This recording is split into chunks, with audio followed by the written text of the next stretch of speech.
Hello friends.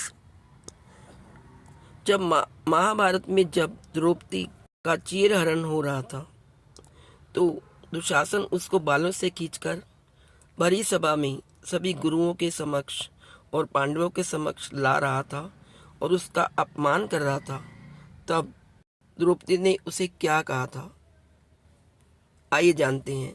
Mahabharat की कथा में द्रौपदी का जो करैक्टर है वो बहुत ही इम्पोर्टेंट है और इस महायुद्ध की शुरुआत के बीज भी उसी के कारण बोए गए। दुर्योधन को द्रौपदी के स्वयंवर में अर्जुन को मिली जीत और अर्जुन से द्रौपदी के प्रेम से काफी ईर्ष्या हुई। जुए में सब कुछ गंवाने के बाद पांडवों ने द्रौपदी को भी दांव पर लगाया और फिर चीरहरण का प्रसंग हुआ। दुर्योधन का छोटा भाई दुशासन जब उसे घसीटते हुए सभा में ले जा रहा था तब द्रौपदी ने अपने देवर से गुहार लगाई थी।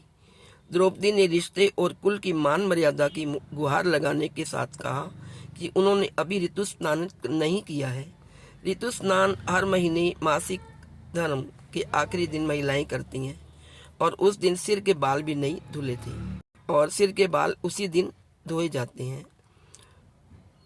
द्रौपदी ने दुशासन और दुर्योधन को क्रोध में कहा था, कौरव कुल उनके अपमान की आग में जलकर भस्म हो जाएगा। वनवास के लिए जाते हुए द्रौपदी ने संकल्प लिया था दुर्योधन के खून से अपने बाल धोकर अपमान का बदला जरूर लेगी और बाद में ऐसा ही हुआ। महाभारत के युद्ध में भीम ने भी यही कसम खाई थी कि जब तक वह उसकी दुर्योधन की छाती चीरकर उसका लहू नहीं पी लेगा तब तक उसे चैन नहीं आएगा। तो जैसे ही भीम ने उसका वध किया दुर्योधन का, तो द्रौपदी ने अपने बाल उसके रक्त से धोए और भीम ने भी दुर्योधन के छाती का खून पिया। तो दोस्तों ये था द्रौपदी का गुस्सा चीरहरण के वक्त, जब दुशासन और दुर्योधन दोनों भरी सभा में उसका अपमान कर रहे थे।